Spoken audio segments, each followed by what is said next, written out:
The opinions expressed on this show do not necessarily reflect those of the Barber's Chat Network, our great partners at H&B Media, or any of our media peers. We're just five idiots who love sports and love to talk shit.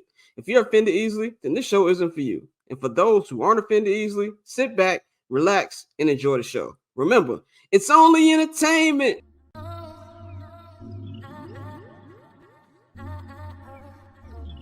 So cool. Triple double hat trick, I know the code too. Ice trade, go for trade, yeah we cold too. Getting paper on these player haters, old news. Money on the other line, so I'm not gonna hold you. Money on the other line, so I'm not gonna hold you. Money on the other line, so I'm not gonna hold you. Money on the other line, so I'm not gonna hold you. Money on the other line, so I'm not gonna hold. My agent just said we made 100 flat. Make it back and make it stack this like I'm Steven Jack. Put my rings up in the camera like I needed that. Up in the air and at the rim is where I meet them at.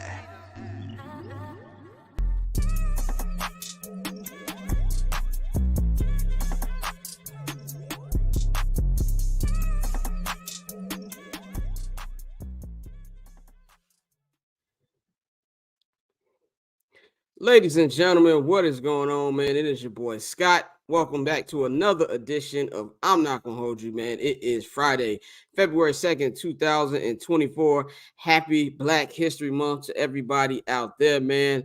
Also, we want to take this time to say RIP to Carl Weathers, man. Apollo Creed, Mandalorian, a whole bunch of classic stuff he's done, man. So definitely RIP to him, and prayers out for all his family out there, man.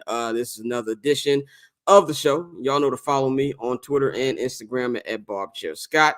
Follow the Barber's Chair Network at Barber's Chair Net on Twitter and Instagram. Follow HNB Media at HNB Media TV on Twitter and at HNB Media on Instagram. And of course, if you want to hear everything we've got at the Barber's Chair Network, including summer sessions, early 79th and Hallis episodes, which are both up right now, and of course get all the segments and clips that I'm Not Gonna Hold You earlier before they hit the YouTube, and of course our overtime, aka the local hour. We talk about all Chicago sports as we record each and after each and every show. You can get that at patreon.com/Barber's Chair Network. There is the $5 I'm Not Gonna Hold You tier. You can just get all the I'm Not Gonna Hold You stuff. And if you want everything that we have at the Barber's Chair Network, you can sign up for the $10 Barber's Chair All Access package, man. We've got a packed show for y'all today. We will have the homie Big Dave from CHGO Bulls coverage. We'll be talking about a little bit of Chicago Bulls later on in the show, man. So at this time, I'm going to bring in my crew. We've got Dante Bang in the house. Courtney is on vacation right now. Mikey is out doing some things right now, so they will be back next week. Definitely look out for that. So how y'all doing, man?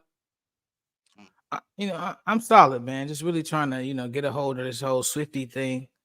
I was really rocking with Harry Styles' album until I realized he was one of Taylor Swift's exes, so we can't rock with bro no more.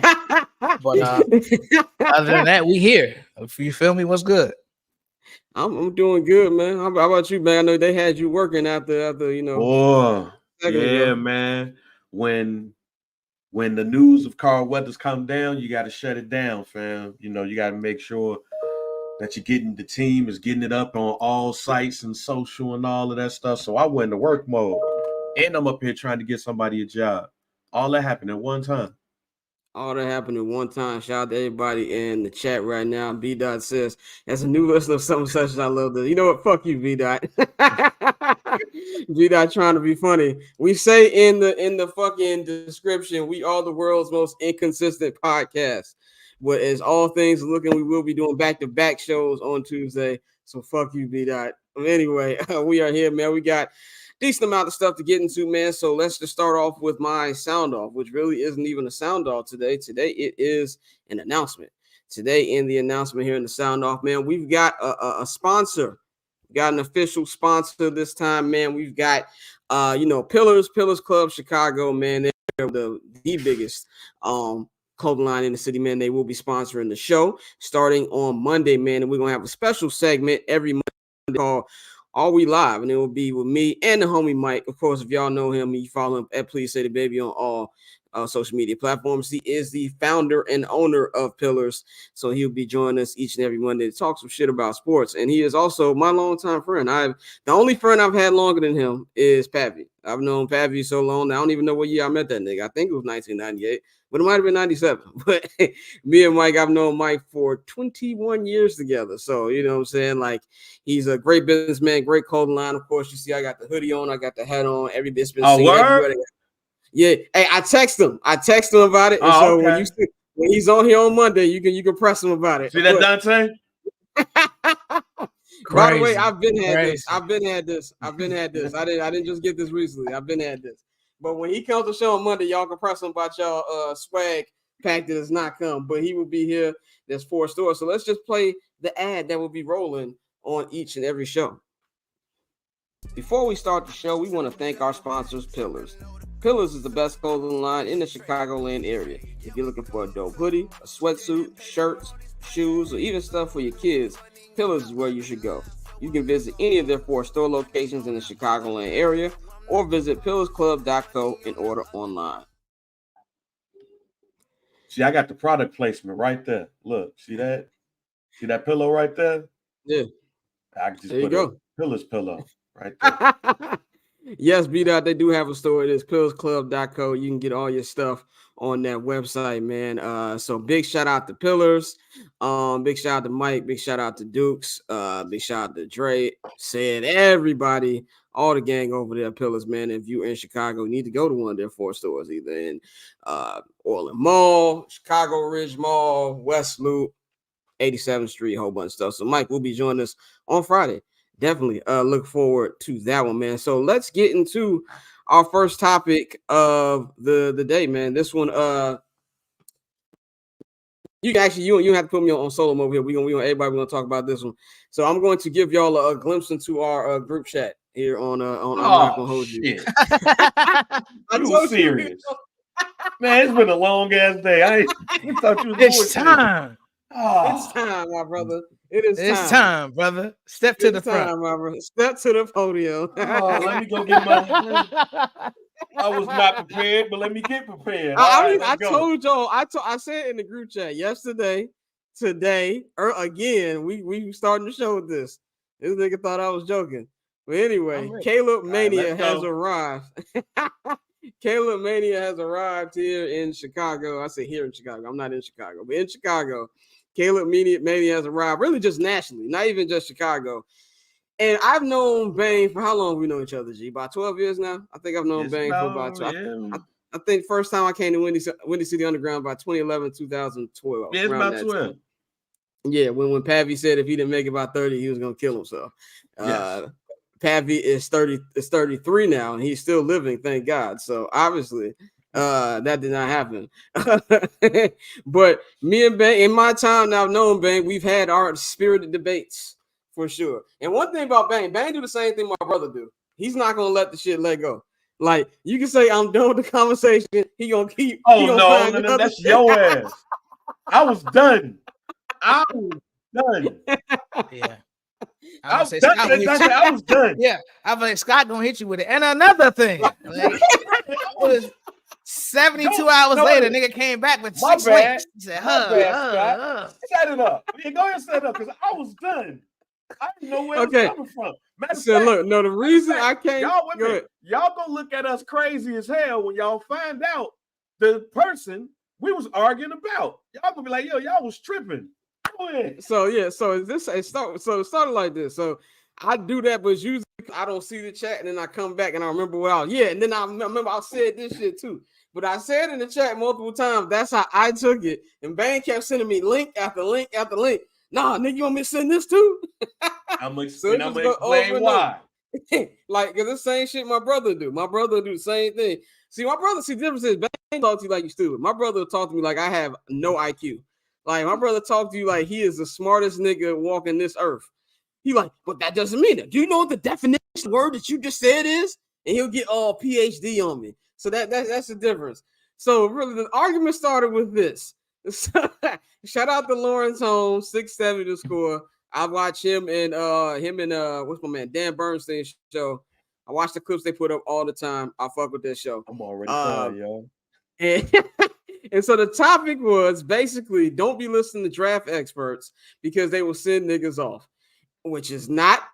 I do not disagree. Now, the argument started of how I took it. So the way that Lawrence Holmes framed the conversation, how I heard it, was that he was basically saying that we can't listen to all these people saying that Caleb is generational because these niggas said that DeShone Kizer was going to be the first quarterback off the board in 2017. Now, I followed the 2017 draft like I followed my life. Like I did. You couldn't tell me that we wasn't getting Deshaun Watson that day. Like Mitchell Trubisky started coming on towards the end.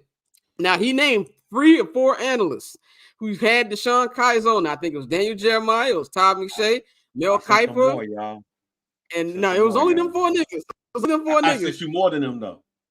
I don't remember them 4. I just remember the 4 from them. And that's what I kept saying. You sending the same 4 niggas. I don't remember DeShone Kizer being as hyped as people say he was. So then Bane kept sending me these links. And I was like, okay, but I took it as in the way Lawrence came off clickbaity to me. I'm disagreeing with what his point was, but it came off as in, oh, I know that niggas really wasn't live on Kizer like that, but I'm gonna say it for the the clicks. And Bang was just like, nah, that's how it was, and that's how the spirit of debate started over DeShone goddamn Kizer. Good. Now y'all. All I'm saying is this. What Lawrence Holmes said to me was straight gospel because that's what everybody needs to understand. I kept telling Scott, I'm not talking about us because we are educated fans. But there are people, and Scott knows this because I'm also the nigga that be telling Scott to stop arguing with 300 followers or less Twitter because 300 followers or less Twitter will look at all of these draft analysts and will regurgitate what they say like they are gospel. I remember that 2017 draft. Reason why I remember it is because that was the first time that I can ever remember us having a top 3 pick. And I remember vividly. This is again, like I had said in the group chat, before the combine. Before the combine, everybody in this bitch was like, man, DeShone Kizer out of Notre Dame, he might be that one. He might be that one. They wasn't talking about Pat, and rightfully so, because I've said on this program here that niggas thought that Pat Mahomes was going to be an offensive coordinator right now. He's 28. They thought he was going to be an offensive coordinator and a possible head coach because nobody from that Texas Tech program, that air raid, makes it.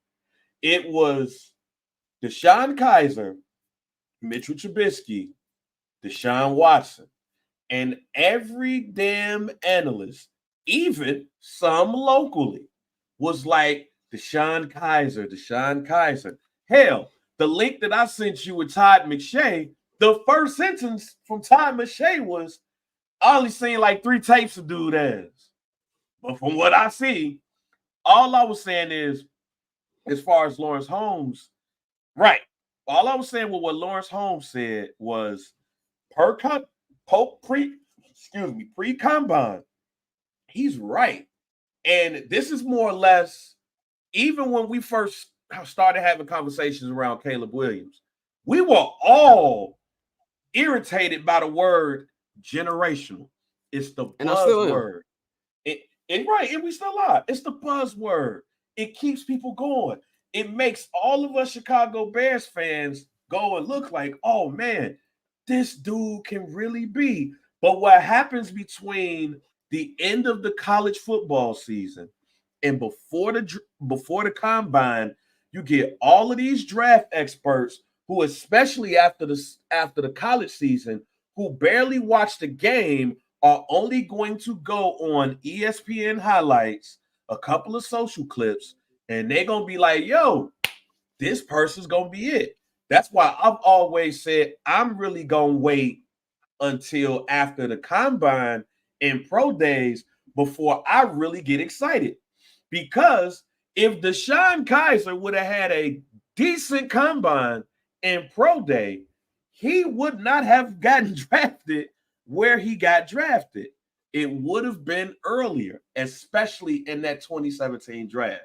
So all I was trying to show you was technically he right. Because all them niggas was like Deshaun Kaiser, and we were like, oh no, hell no, him. Because we seen Notre Dame games. And we know Buddy ass was tough. But because Notre Dame is Notre Dame, and in Notre Dame's eyes, they had a halfway decent quarterback that had good size, a cannon for my arm, and all of that stuff. Before the combine, niggas was swinging off of his nuts like he was number one or number two. Combine happened. Them niggas was like, oh, yeah, we made a mistake. What about this Trubisky? And hell, I even showed you the video of Mel Kiper say that this nigga's success his first year was gonna be minimal. He dismissed it. So to me, I understood I understood how you took it. That's why I was saying how you took it. I understood that. But what I was saying was technically this nigga right. And before the combine, we really gotta watch how we celebrate these quarterbacks, whether they still end up generational or not.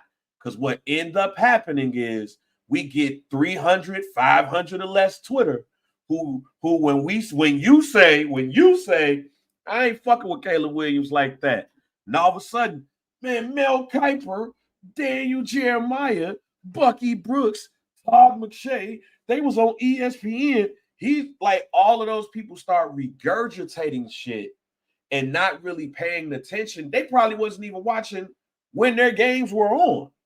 Because you said that, I forgot it. I don't know if it was you or Mikey, but some nigga had Bo Nix as the number one pick in the draft. And I was like, this nigga smoking crack. That definitely sounds like a Mikey 6 a.m. Pacific group chat. Right. But I'm not saying you were wrong in how you took it. All I was saying is technically he's right. If anything, that draft is the anomaly. That draft is nobody was really the consensus. Everybody was the small, short person. But then once the combine came, while it was still questions, the two niggas they no longer had questions about was Kaiser and Peterman. But it's also wild because the person that they talked about the least end up being quite possibly the greatest quarterback of all time when it's said and done. Nobody, I remember when the nigga was drafted, and I remember us arguing, and I remember saying, hey man, niggas out of Texas Tech become offensive coordinators. Like, go look at Major Applewhite. Like, go look at all them niggas. Like, go look at his coach, Cliff Kingsbury. This nigga was cold at Texas Tech. That nigga wasn't shitting in the NFL. That nigga became an offensive coordinator at like 24 years old in college. New Raiders offensive coordinator too. Right. And he and Pat Mahomes is the anomaly of even Texas Tech quarterbacks. Because ain't nobody looked at a Texas Tech quarterback before or after that nigga.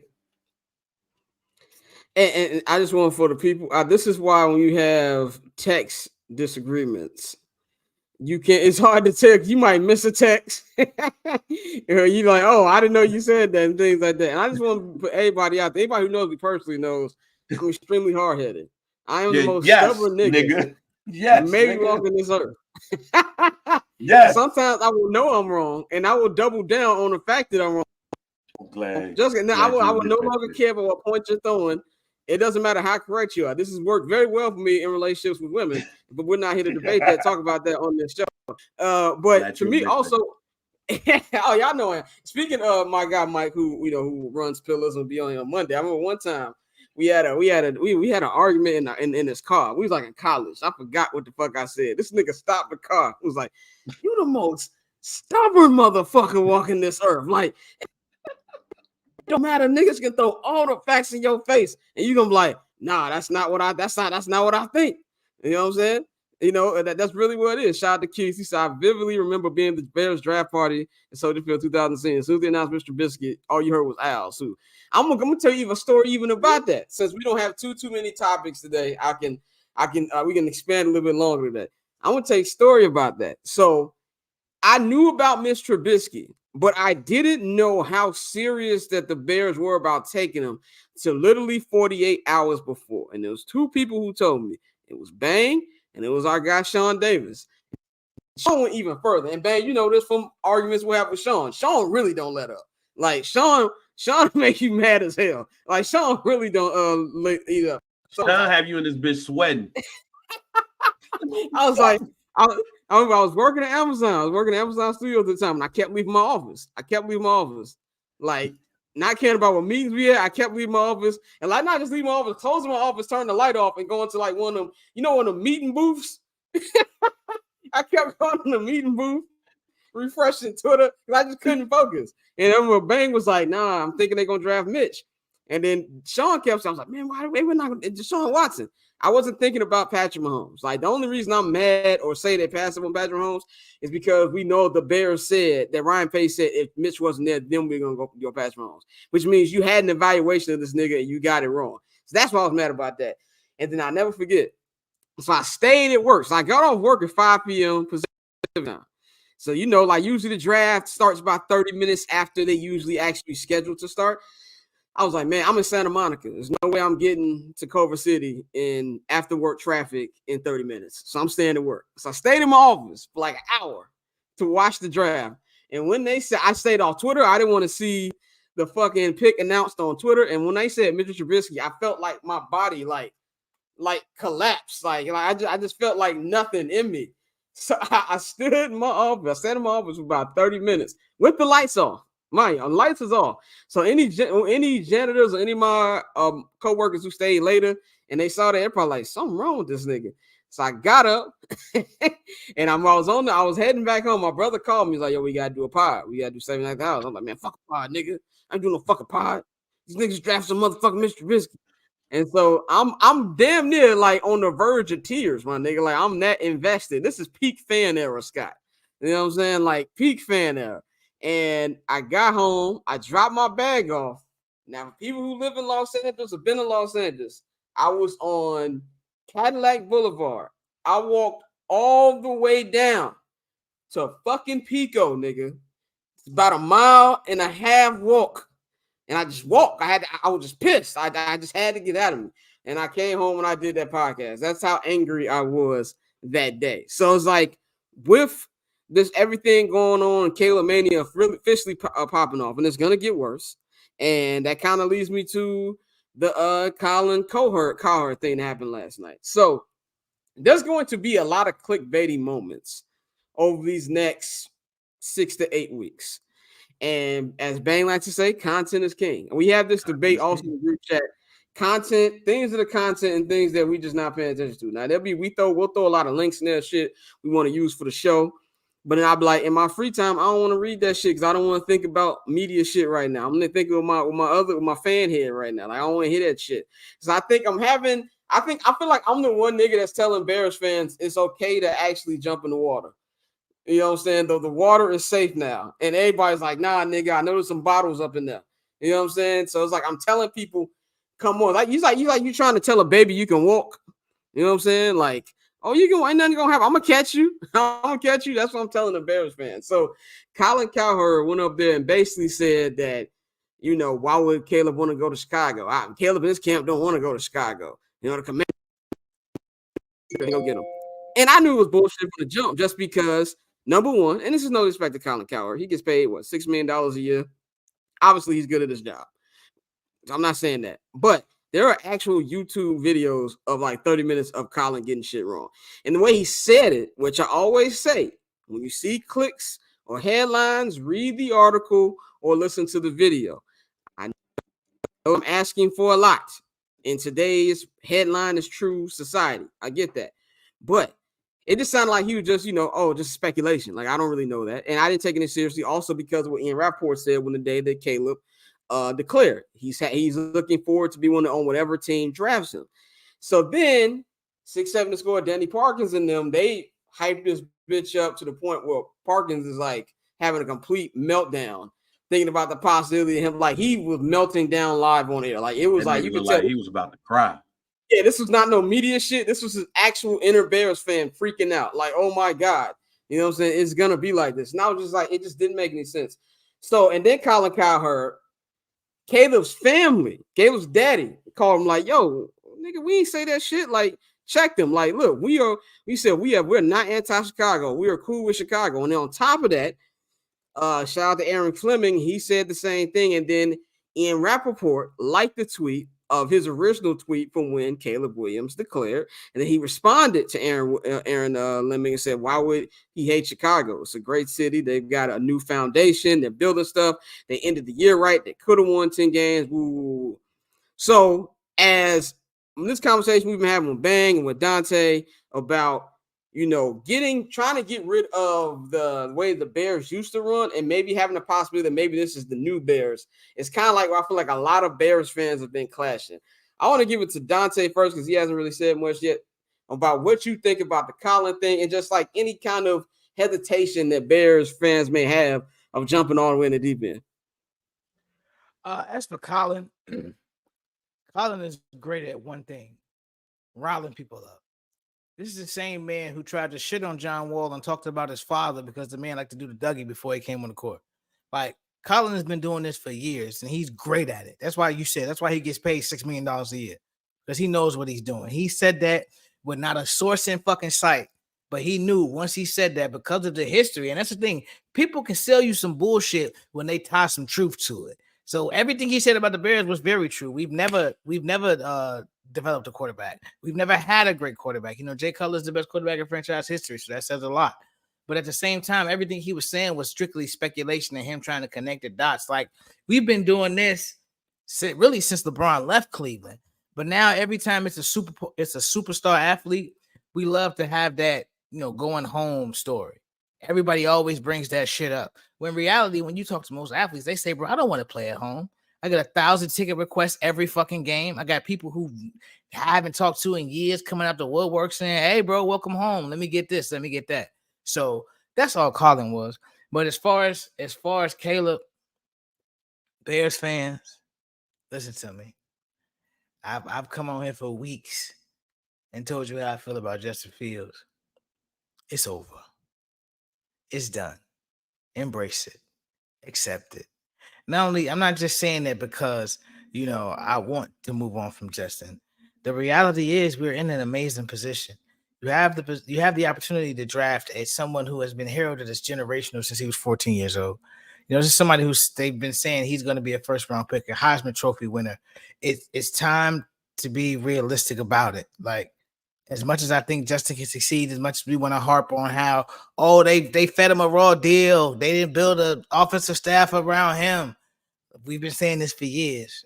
The business side matters, and they're going to go after their guy. And so now Poles is in a position where, I just built this amazing offensive staff, but am I really going to take this amazing offensive staff I just built and put it on the guy that's been here for 3 years when I can go out with the number 1 pick and get an extremely talented player that's compared to another extremely talented player that I helped scout? So when you in this position, last year, I'm not going to say we got lucky because, CJ Stroud and all of that, even though I don't think we just flat out skipped him. But you're at a point now, Ryan Poles is risking his job by passing on Caleb Williams. Like, he could potentially lose his job if he goes another year where you pass on the number 1 pick and the quarterback comes out and he's the guy while your quarterback is still trying to figure it out. So Caleb, it's a matter of time, bro. Like I said, we threw the Drake May shit out there, and that's just typical Bears PTSD, and it makes sense. I wouldn't either, but at the same time, I'm at the point now where it's Caleb. When you hear everybody outside of Chicago talk about this, they say, bro, this is a no-brainer. You get what you can for Justin, you maximize that, and you go get a quarterback. You go get the guy. But see, this is why I'm not making no true decisions until the combine is over. Because, as I said before, the combine is going to tell it all. And the combine is not just what you do in the shorts. and throwing around is what you do in those meetings. And I'm not ruling anything out because you don't want to say right now, don't draft me. You ain't even talked to these niggas yet. Caleb might talk to the Bears, have these meetings, and be like, so these niggas really don't got no plan. Shit, Huff. I know I worked with Shane before, but no, I don't trust these niggas with my career. And then say it. Or he might be like, yo, nah, this is the shit for me. I can really own this city. We don't know. And we're not gonna know too much of that until after the combine. That's gonna tell it all. Right now, we in content is king mode. We're in everybody got to take. Everybody wants to say something, and everybody wants to do that. And I am already over that. I might love Justin, but I already said it's common. I was one of the first to say, nah, it's common sense. Because money-wise, and Mikey honestly were the first one. It took me and Dante a while to. Right. Because common sense-wise, I'm still not there 100%. Yeah, he's still not that 100%. You still holding on to that final. The money situation with the Bears, you could go get him, trade Justin, and you could go upgrade your team a bit more on the defensive side and still draft people. I just believe that it ain't all set in stone with Caleb. I still believe Caleb can pull an Eli Manning and say, nah, I'm straight. But again, we're talking after season over, after college season over, it's Super Bowl time. It's the week before the Super Bowl. So we already know ain't shit going on. So it's going to be a lot of conversations there. But once we get to the end of the month, once we get to the combine, once he gets on the scale, once we get the height measurements and all of that stuff, once he gets on the NFL Network and have a conversation with Rich Eisen, and Rich Eisen say, man, so what do you think about the Bears being the number one pick? And if he don't say, I'm telling y'all now, if he don't say, oh, man, I welcome the chance of becoming the quarterback of Chicago Bears. It's a legacy franchise. You know, I have a chance to do great things in Chicago. I heard the food is great. Downtown is lovely. If he don't say that, all of y'all niggas is going to be like this. So do he really want to come in? Do he really want to come in? And then all them niggas on sports radio going to be like, so he never said that he wanted to come. And then that's going to start this shit all over again. I don't want to hear that shit. I'm not disagreeing with you. I just think that's a hint of Bears PTSD. Do I think that they haven't legally spoken to Caleb Williams? I don't buy that they haven't spoken to Caleb Williams at all. Like, I can tell you it's not it's not Bears PTSD. It's not, because I don't really have Bears PTSD when it comes to this, because we've never had the number one pick in this way. Like, we had the number one pick and we traded it. I've never lived in a situation where the Bears have the number one pick and can pick the legit best player available in this situation. What I'm saying is, I'm not talking about my PTSD. I'm talking about all these other niggas' PTSD. When he don't say anything, then they're gonna be on sports radio and they're gonna be like, I agree. And be real with you, I don't think he will. Be real with you, I don't think he will. I don't think that's how Caleb and his pops roll. I'm not expecting for him to. I love deep leverage. Yeah, I think he's gonna play the field. That's what I personally think. Yeah, and this is my thing, because we talked about it in the chat when I said I'm 97% in on the Caleb thing. My only 3% is holding out for an extremely desperate team to see him light it up at this pro day and say, hey, bro, we'll give y'all 3 first-round picks and a starter. Like, that's it. Other than that, I think Cole, I'm in a position where I can do that. But that's the only other way I see this going, other than Caleb Williams being the number one pick. And we'll talk about the Godfather offer in overtime. That's going to be part of the overtime rundown on Patreon. But I will say this, and then we'll move on. I I don't want to sound like I'm drinking the Ryan Poles Kool-Aid, pause too much. But like, I just feel like that he knows this shit already. Like, this is something where it's not like if we could talk about Drake, man, things like that. It's not really a debate on who the number one guy is in this. I feel like he's done his research. They've had his number one pick for about a month and a half now. He's been doing his research. I don't believe, he went to LA. He came to LA. He was doing his research. I feel like there was any type of nervousness or whatever from the Williams camp that would have been out there. And also on top of that, it took Caleb Williams a long time to actually declare. Remember, his father said we're still trying to get things in order. So that part of the press release where he says we're open to anything wouldn't have been in there if there was any type of, shakiness. And they've known that the Bears were probably going to have the number one draft pick for a long time. And I think that, I'm not saying y'all too. I think the overall thing that from people who don't follow the team or national media heads, they keep bringing up stuff that the Bears used to do, or they don't develop quarterbacks. And even the thing with Justin got stuck in between regimes. So I'm going to move that to the side real quick.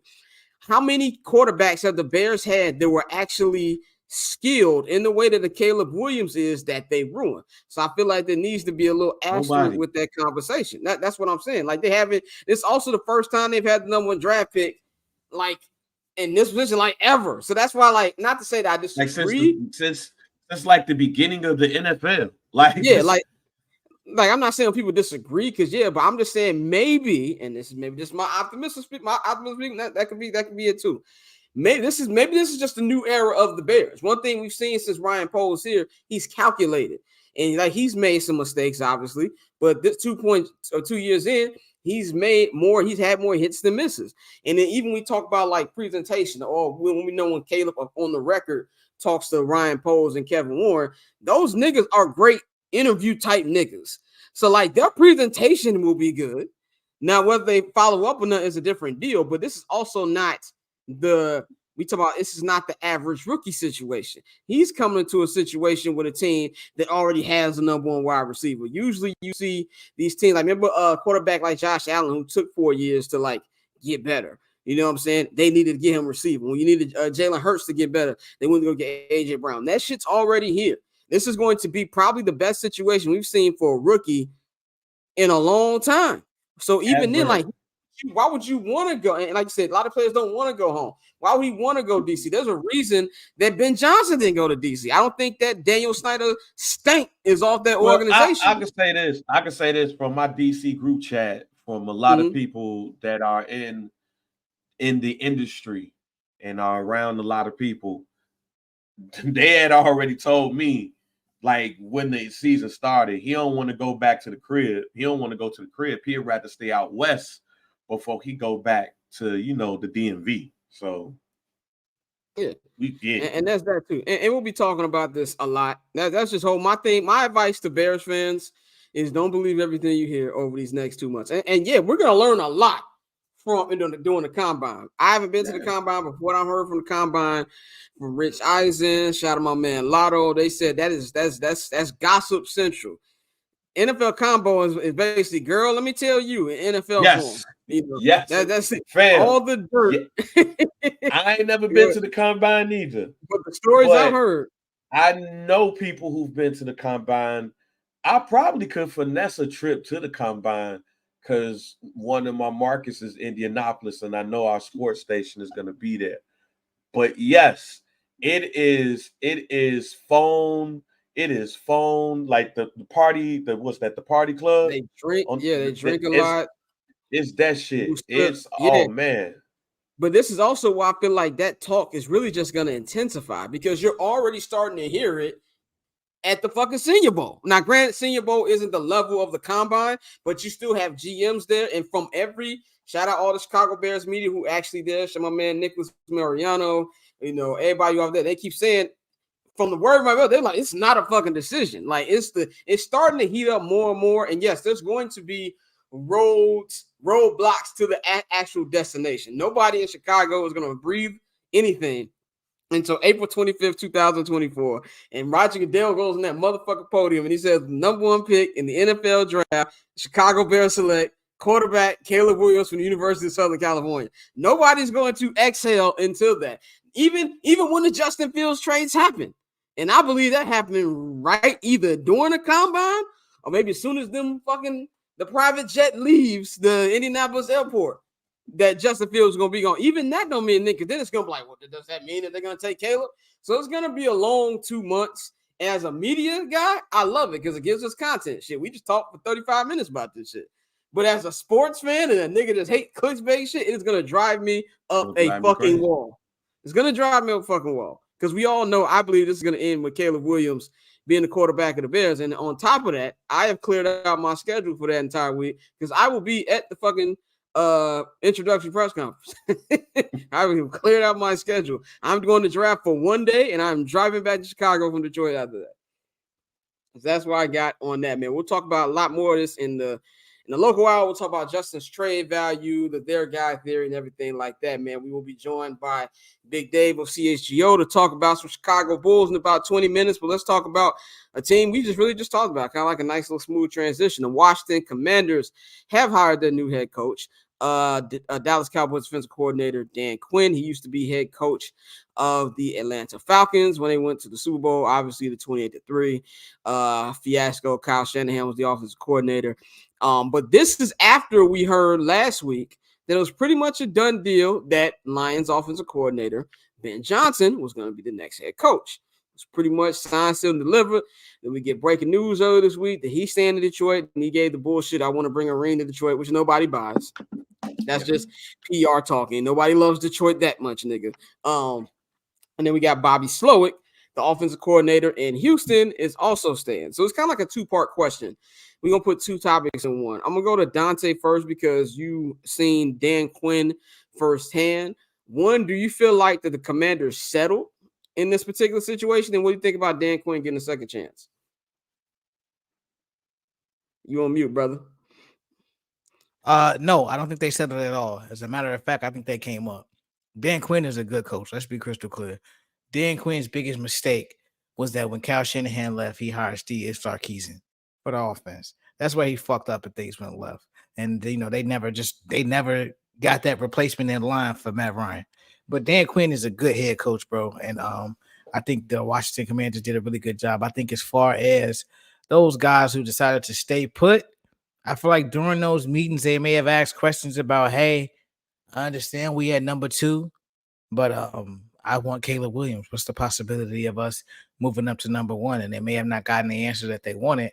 And so with that being said, they said, okay, I'm going to just stay here, because you look at two guys where Slowick is in the situation where he has CJ and he can stay there, develop him, and then wait for a better situation. And Ben Johnson is in the point in DC where, as much as we love Dan Quinn, the head coach in Detroit, Dan Campbell. That's just Dan Campbell. That situation is set where, you know how the NFL is. We talk about this year-to-year shit. If he does something else foolish and he pulls and he ends up like Staley, even though I don't see that happening next year, either way, if I'm Ben Johnson, I'm in a place where I can bounce to a better situation, or I can stay here and see how this turns out. So for both of them, it made sense to stay if you went into these interviews and you didn't really hear what you wanted to hear, especially with Seattle, if you don't want to tie yourself to Geno Smith, you know what I'm saying, in that situation. So I think when you really look at the Commanders again, like I said, they didn't settle. I think Dan Quinn is a really good coach, and he has the ability to put a really good staff together. So I think that'll be decent for them. Obviously, I don't think he was their number 1 choice, but when you got the guys like Harbaugh and everybody who goes off the board, I think, this really more than anything shows us that a lot of people aren't really checking for Bill Belichick.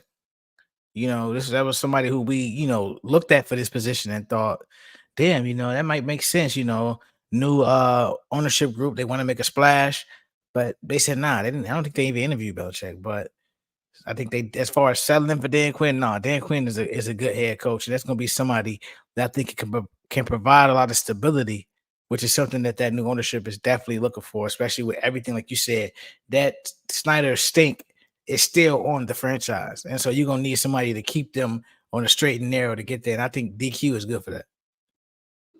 Yeah, I think too, the stink is still on him. It's going to take the stink a minute to get off. Who's the general manager? This is a new general manager name. Is it Kevin? Adam Peters. Adam Peters and the Magic San Johnson, Francisco. everything Magic Johnson touches turns to gold. So I do think the stink will be taken off soon, but not right now. And I think that's got something to do with it. And I think that honestly, there was rumors about Ben Johnson wanting $15 million a year. Maybe that wasn't there. I thought that was. I don't have a problem with anybody stating their number, no matter how asinine the number might be. I would not pay that to a nigga that's never been a head coach before. Like, I'm not giving $15 million to nobody who's not established. And I think unless it's somebody like Jim Harbaugh, who we talk about in a minute. And by the way, we still have not gotten the actual contract numbers for Jim Harbaugh, which actually tells me that shit is probably asinine, how much money he got. But I think it's that. And also, I think it's also he thinks there might be some better jobs available. Like, we keep talking about Matt Eberflus, and we'll talk about this in the local hour. Like, if Matt Eberflus falls on his face this year, you're going to have a pick of the litter from him or somebody else. It might be a different opportunity. And if you're the offensive coordinator who actually wins the Detroit Lions a championship, you know what I'm saying? Like, you're gonna get a higher amount of money. And then also you said if something does go bad, and maybe Dan Campbell is on the outs, because I think there's a very thin line between Dan Campbell and Matt Eberflus. I know that's a hot take, but both of them niggas have very questionable fourth quarter execution. Dan Campbell just gets away with it. So that's why I think that is right there too. And I do think that in general, we're starting to see is assistants valuing organizations. These two are in good organizations. Ben Johnson is with a new good organization. It's not the same on Lions. The Texans are a good organization now. So it's like, why would I go to one of these first places just to get a coaching job, and I continue to build my portfolio up over here and get a better job and get more money? That's pretty much what I got from that. And as far as Dan Quinn, I don't think that Dan Quinn is a bad coach. And even remember, we had this debate a couple of years ago, Dante, when we was talking about maybe Dan Quinn being a coach of the Bears. And at that time, he was not for it. He was like, I'm not rocking with Dan Quinn being coach of the Not Bears. that franchise, so I don't, no sir. Yeah. So I was like, I never had a problem with it. I think that everybody should at least get a second chance. But I do think they settle in the aspect that this is not who they originally wanted. This is like, you know what I'm saying, you being the last nigga being picked in fucking dodgeball. Like, that's exactly who Dan Quinn to me is in the situation. But I do think, depending on who they draft the number 2 pick, whether it's Jaden Daniels or Drake May, that he'll have an opportunity to succeed, and at least he'll have an organization that will be behind him. Bang, of course, you lived in the D.C. area a little bit. What do you think about the hire for Dan Quinn? Do you think they settled? And what do you think about Ben Johnson, Bobby Slowick staying put? And have you heard from any of your D.C. friends about this new hiring? They don't really like this shit. I can see that. They just was like, ho hum, you know what I'm saying? Like, Right. Like, we see what happened in his last game. But no, I don't think that they settled. And one of the reasons why I don't think they settled is because you just take probably the strongest assistant coach in your division from the team that is one of the leaders of the division. Like, you take Dan Quinn, and then Dan Quinn is probably going to take people from Dallas with him to your team. So it's like, okay, you gotta, and he knows your offense too.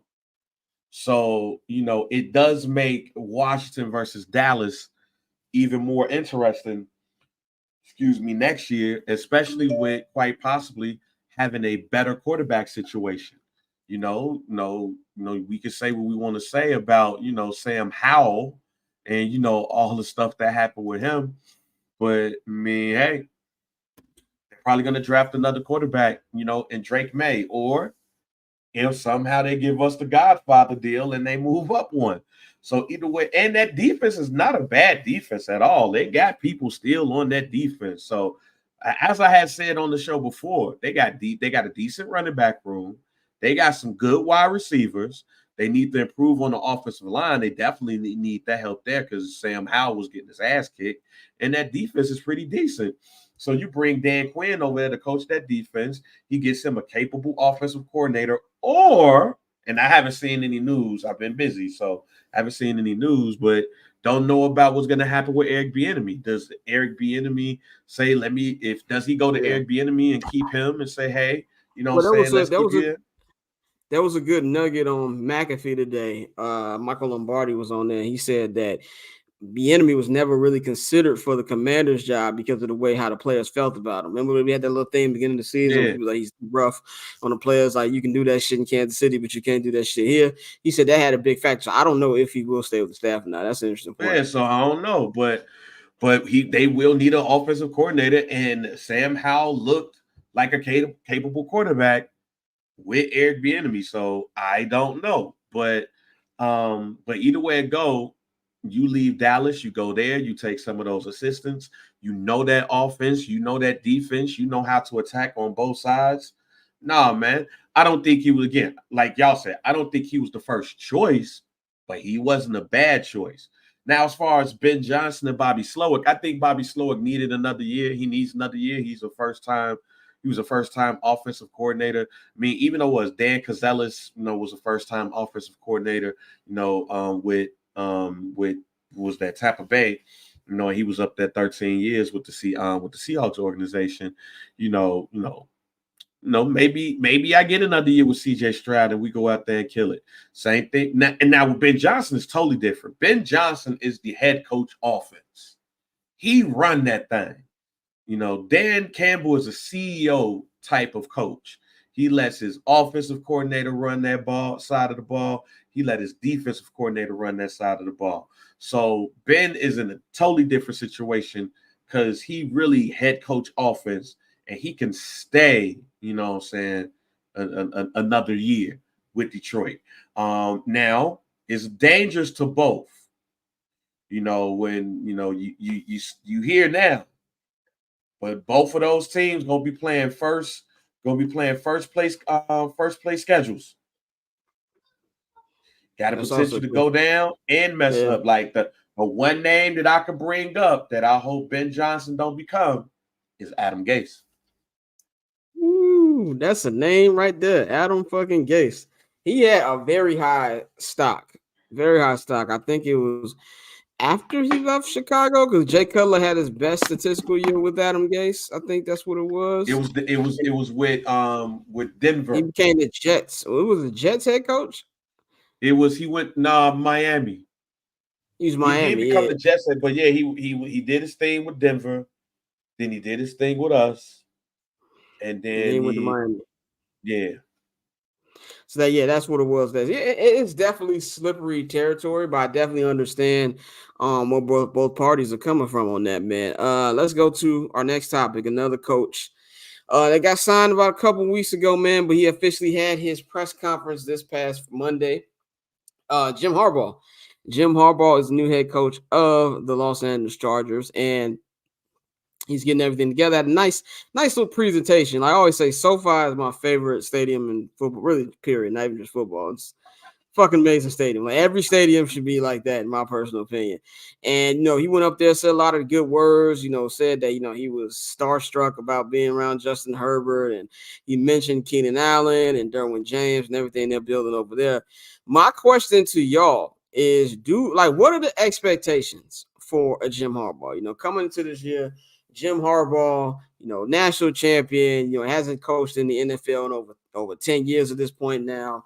He's very successful in San Francisco, but this is also a tough situation. You got to take a guy who's very talented in Justin Herbert and get him into that elite territory. And also they're in cap hell, so it's very going to be hard for them to make a lot of moves, even though we all know the NFL cap is a myth and they can't find ways around it, but they have a new general manager out there, new everything. Like, for me, I think that the expectation should at least be playoffs. I think that, this team was mathematically in it to at least like around Thanksgiving. So I feel like the playoffs should at least be a thing that you should be aiming for. Not saying that you shouldn't aim for a division you should aim for, but when you have Patrick Mahomes in your division, you're 9 times out of 10, you're going to lose that. Even if you have a great year, they're going to have a better year. You know what I'm saying? And I'm not expecting the Chiefs to be as mediocre in the regular season next year as they were this year. So I think at least at the bottom level, bottom floor, that the expectation should be that this should be a fucking playoff team. You know what I'm saying? And things like that. And that you see an actual big jump in the offense. Because the Chargers have had one of the worst offenses in football the last 2 seasons. So you got to at least make the playoffs, in my personal opinion. Dante, what are you expecting? What do you think the national or overall expectations for Jim Harbaugh should be in this coming season? Absolutely playoffs. Especially me as a nigga who has season tickets to sell. I would love to see them, reach that pinnacle again. But no, I think with Harbaugh, those expectations come because everything he's done. He has succeeded every step of the way. Everywhere he's been, success has followed him. And that's his pedigree. And that's why after he won a national championship at Michigan, everybody was saying, okay, this is the next step to get back to the league. And now, your little brother has a Super Bowl. Now you got to go get one. So as far as Harbaugh, I think the expectations year one, even though we talk about this being an old team and they're going to have to maneuver and do some things, but I think playoffs should be the expectation. They should be, and if you fall short of that, but you still put on a good showing year one, I don't think that's a failure. Bang, what you think the expectation should be for the Chargers this season, Jim Harbaugh? We really gonna have to add like a fine jar in here because everybody been on mute today.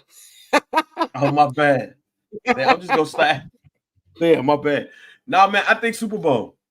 And I know somebody might look at me crazy, but you got to look at the quarterback that we have been projecting to being one of the better quarterbacks in the league, in a quarterback-driven league with a decent running back room, a wide receiver room that should improve. They had they do have a good offensive line. It's just multiple people were hurt on that offensive line. Now you got to figure some shit out on defense. It's a lot of money that's over there that you got to fix. But when you have somebody who has the track record as Jim Harbaugh in the NFL, I'm not saying they should win it. I'm saying that Jim Harbaugh is not going to come up in there with no less than an expectation of going to the Super Bowl because he don't go to the team that, hey, I've been saying since day one, fucking up the name and everything that he was going to the Chargers, San Diego or LA. He going to the Chargers.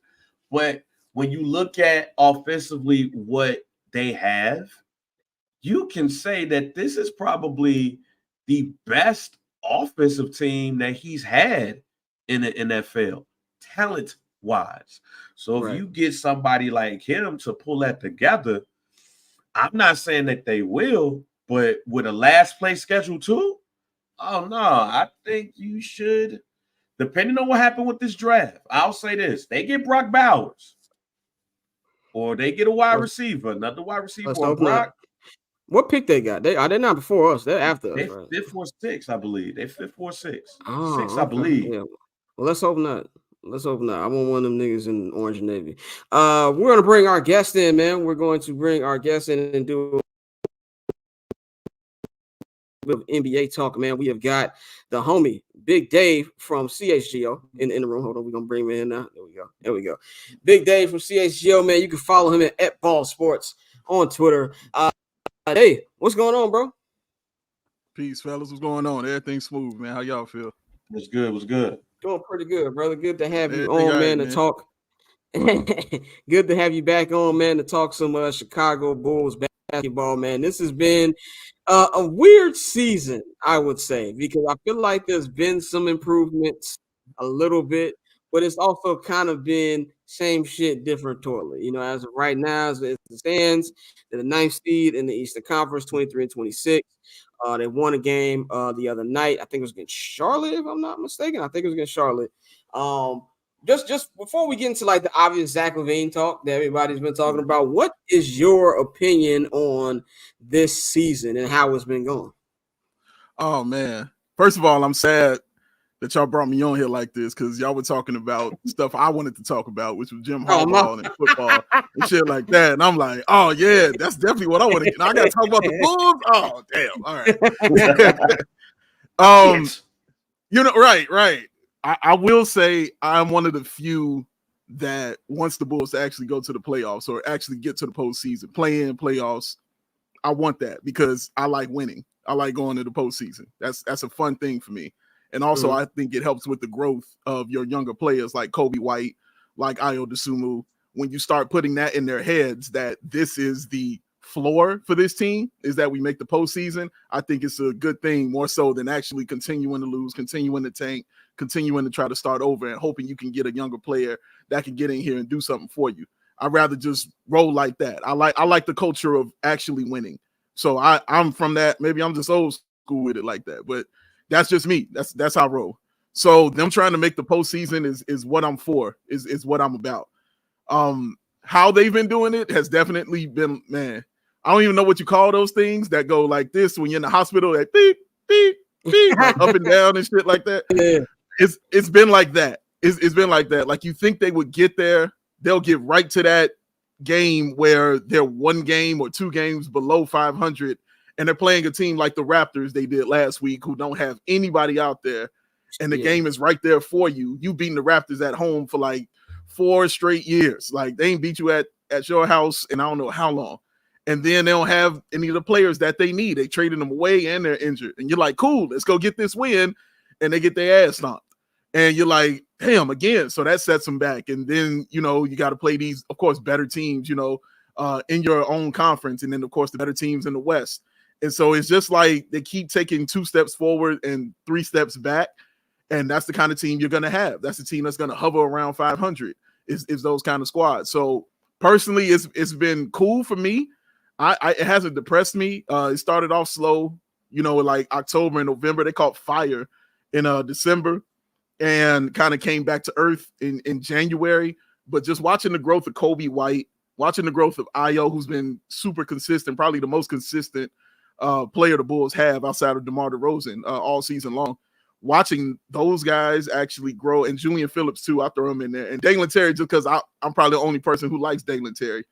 I just like watching him play, bro. And so watching those young guys get that opportunity to grow and get better has been cool for me. But it ain't been cool to watch Vooch just be ass. It ain't been cool, to watch Drummond, who I call 60-40, because you don't know what you're gonna get. 60% of the time he's good, 40% of the time he's not, and sometimes it flips. You know what I mean? Yeah. So you have no clue what you're getting. That ain't been fun. It's not been fun watching 3-point shooting just be trash. It's not been fun watching Billy Donovan also be okay. I'm not blaming everything on Billy Donovan, but he definitely, when your team is like this, everybody gets a part of the blame, in my opinion. So he gets some of that too. The front office not doing anything, those kind of things. And Zach, of course, being hurt, who I'm sure we'll get into. That none of that has been fun. But watching the young guys and watching them try to, build their culture has been the fun part for me. Definitely, man. I also want to get your opinion on some football stuff here too. We're gonna have you talk about some non-depressing shit. I'm definitely gonna get your opinion on what's going on in the NFL and when we get to that part in a minute. But I think to me, when you just said 60-40, that's something that kind of stands out to me because when I look at the Bulls, I want to I've told this story on your show and I've said this before. The Bulls are like my first love. Like the Bulls are like, the woman who you fall in love with, that's your baby mama. Like you didn't marry her, but that's your baby mom. Like, and y'all not together, but you still got love for her, even though she be tripping. You know what I'm saying? That's who the Bulls are for me. Like Michael Jordan, the 90s Bulls, the reason I became a sports fan. So I can never give up on them. I gave up on the Chicago White Sox, and I don't plan on coming back.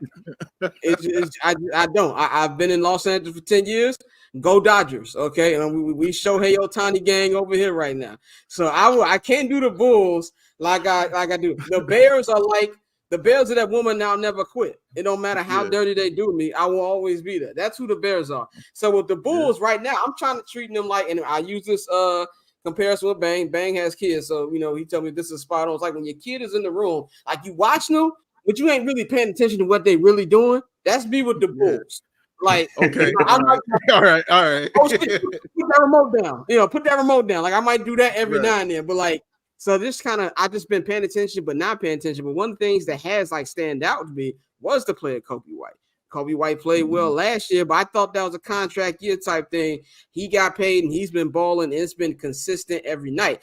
Like I said, I'm not a big Dalen Terry guy, but I'm also glad he's finally getting minutes because if you draft a guy, and there's one thing we will have to say about the AKME era is that their draft picks haven't been on the floor.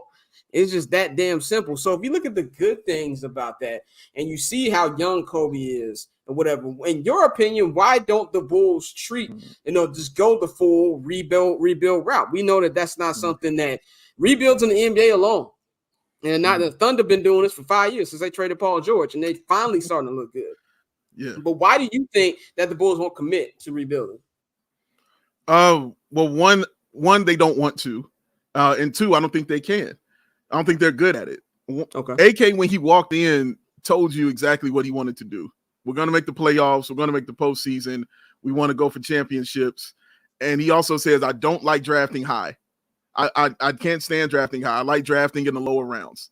So he told you right there from Jump Street, I'm not a dude that's, wants to be in the high, top 5, whatever picks, making these selections. I'd rather be in the teams getting it like that. That's evident with the pick of Patrick Williams at number 4. You know what I mean? Like, that's evident there. That was one of them, let me try to sneak in and grab something that, most people might not be looking at. Solid pick, but maybe a little bit too high for number 4. When guys like Tyrese Halliburton and all that, in hindsight, looking at it, you're like, damn. But that's just not how they're set up to be. They're set up to be more like the Miami Heat and mentally. That's how they're trying to do. They're trying to do like Pat Riley. They're just trying to go to the playoffs every single year, no matter what. And then hope when they get to the playoffs, see what happens. Somebody gets hurt. Somebody gets injured. We start playing tough. We catch a run, and then we go on it and we do it that way. That's exactly what they're trying to do. And they feel like doing it that way will attract free agents to come here and want to, help them get over that hump. One, because you're trying to be a winning team. Two, because you're the Chicago Bulls and things like that. So it looked great when the first half of the season when Lonzo and everything was kicking. But then once that went down and you had to actually change and, make some maneuvers, now it's looking real insane. You know what I mean? Now it's like looking real crazy for them. So I don't want them to do something that they've already said they're not good at doing. Like, if you tell me, you know what I mean? If you tell me you can't cook, I'm not going to ask you to get in the kitchen and get me a 7-course meal going. You know what I mean? Like, they're not good at it. It's not what they want to do. Billy Donovan don't want to do that either. People try to leave him out of this too. He's a part of this as well. They come as a package. He don't want to start over either. That man was retired. That man was at home in Florida. They drove down there to get him, not to come retool and start over. They drove down there to get him, to bring him here to be the piece that could carry this team deep into the playoffs. So nobody in that front office has that mindset of, guys, we need to actually restart this team. Now, they might retool it. They might flip some players, you know what I mean, like a Zach or hopefully or DeMar. I've been trying to get them to trade Caruso for a year.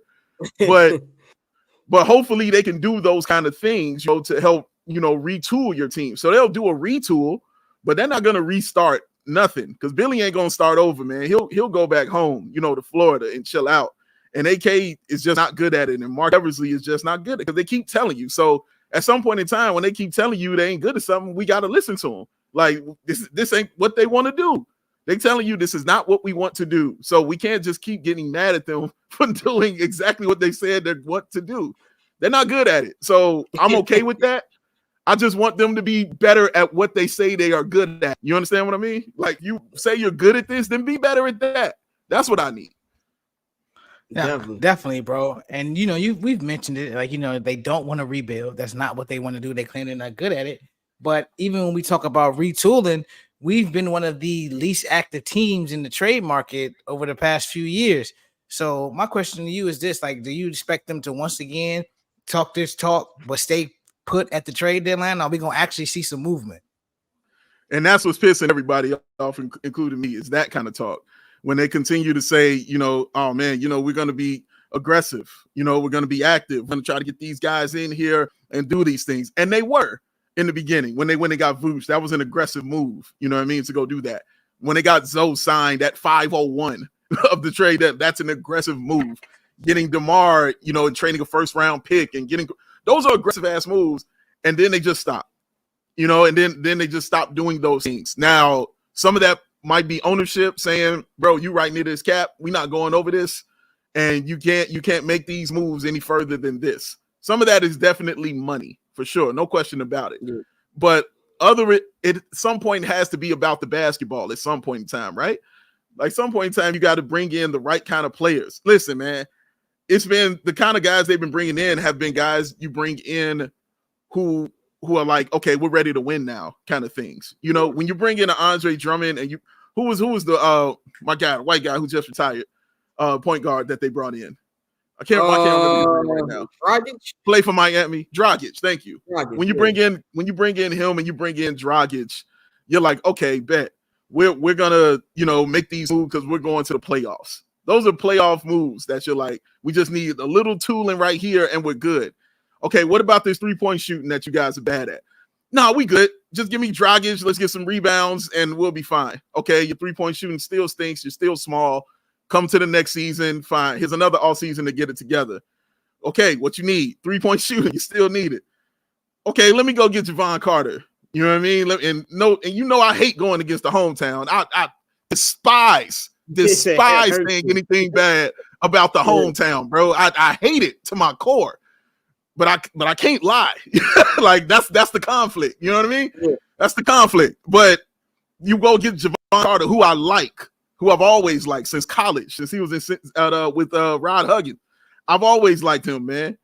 But he's been a bulldog, and I've known him as bulldog dude for defense, and he can hit the 3-point shot. Like he was one of the best from the corner in the league. He was one of the best in transition in the league. And now he barely shoots like 30-something%, man. Like I don't know what's going on. Like it's put that Bulls jersey on and everything just zapped and disappeared. Maybe it's playing time. I don't know. But my point is, you still knew the problem was going to get you some 3-point shooting. You still knew that was the issue. Let me go get Torrey Craig, who's not known for that. And let me go get Javon Carter, who won't solve that. So you brought in another guard, and the team you already got like 4 or 5 guards. And so you still have no size. You still have no legit threat at 3-point line.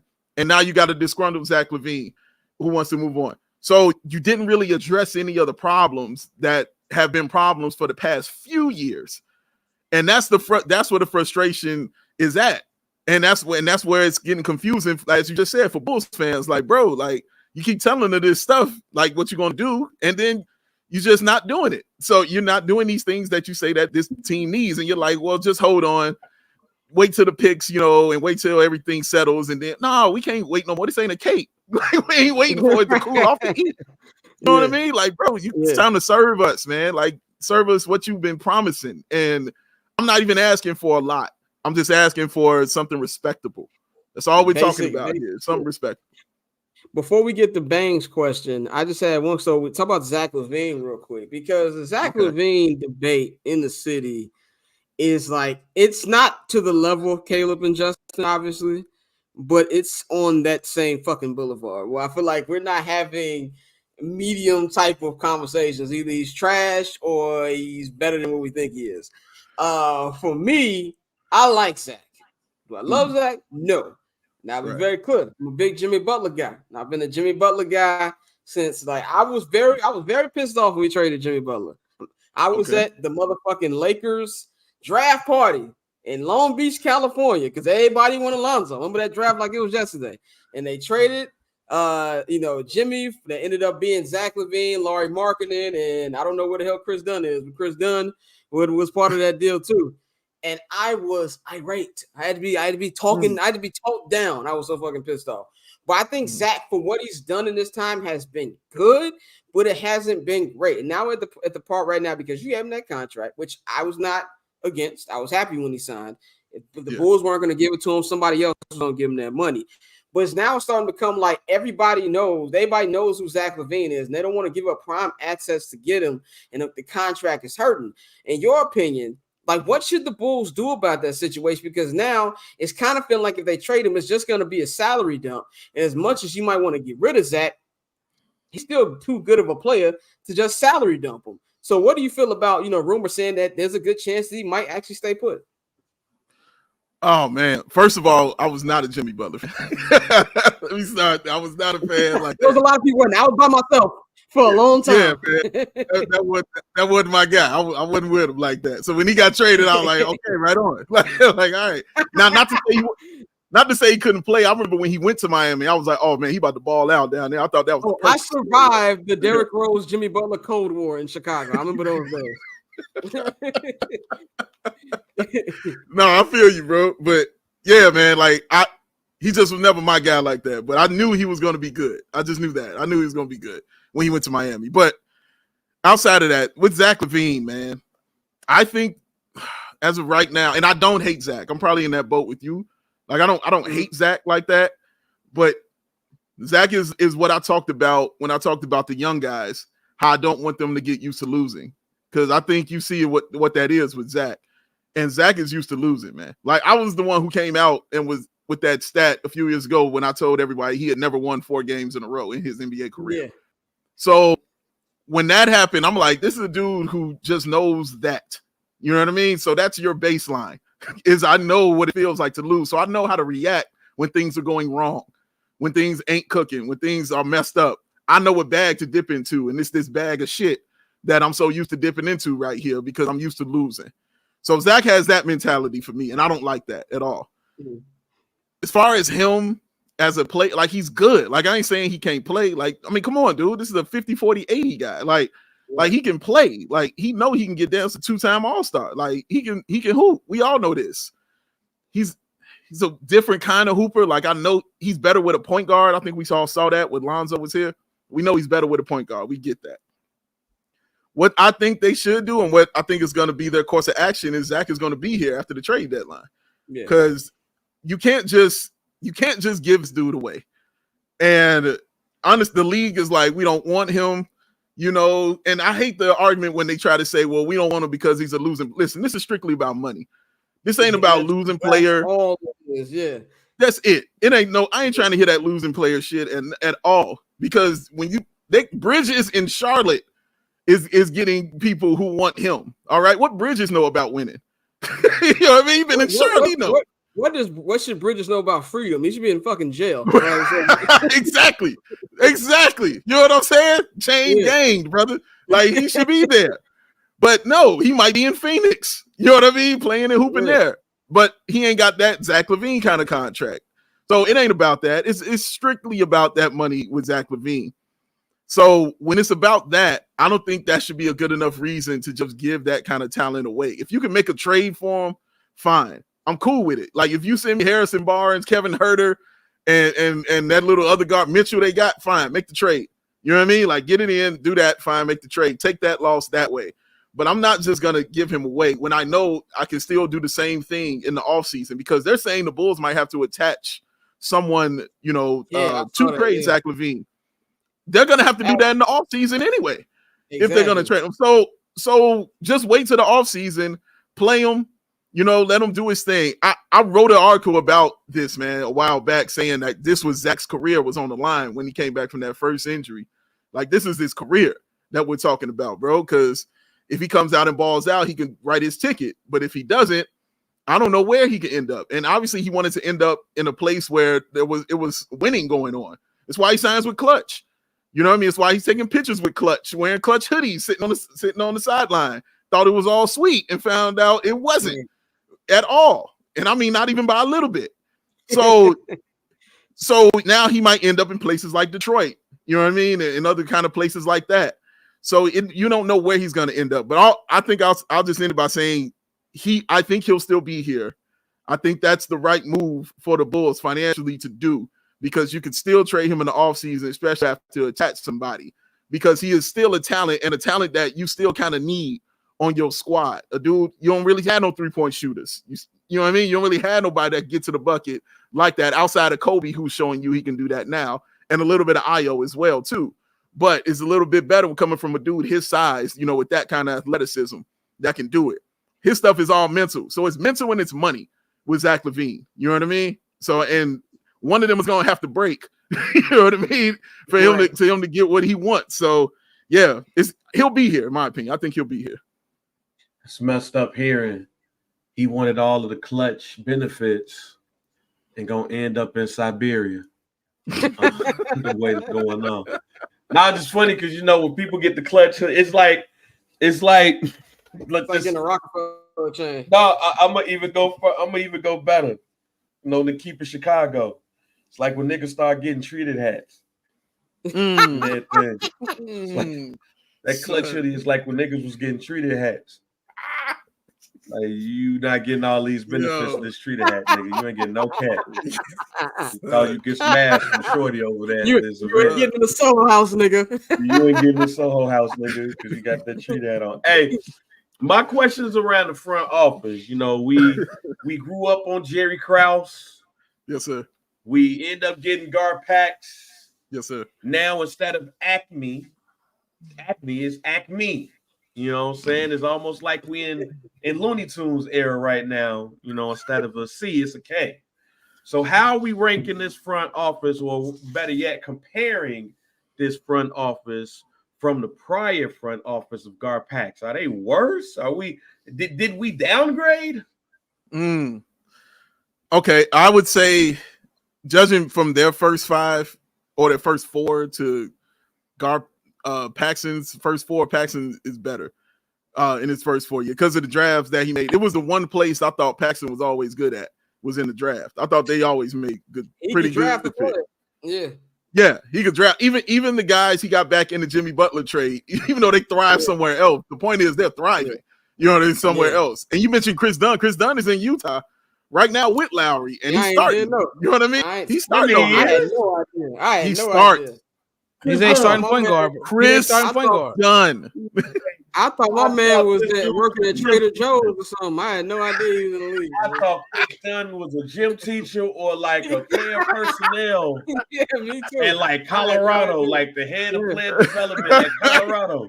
Yeah, he's working with Prime or some shit. Wow. Back in Providence doing his thing. No, brother. He is there, and he signed a contract. And I believe Zach Lowe called him the best on-guard defender in the league right now. Wow. Like, seriously. Like, seriously, it's like that. It's like that, bro. It's like that. Yeah, this is going to be like the I'm not going to hold you who we play for. That's exactly what this is. Dude, he's in Utah, man, with Lowry. And that's the reason he's in Utah, because him and Lowry were cool here. So, you know, he gave him his opportunity. I think last year he signed a 10-day, then signed another one, then signed for the rest of the season. And now that's your starting point guard of the Utah Jazz, bro. It's Chris Dunn. So, yeah, he's still doing. And I'm just like, yo, I thought it was a wrap. I thought it was Rap City for that man, dog. Like, I apologize to Chris Dunn. Yeah, I apologize, Chris Dunn. I definitely thought you were going to ask me, so do you want the other Trader Joe's wine? We got some better Trader Joe's wine over here. That's what I thought he was doing. But my apologies, Chris. I don't want no problems, dog.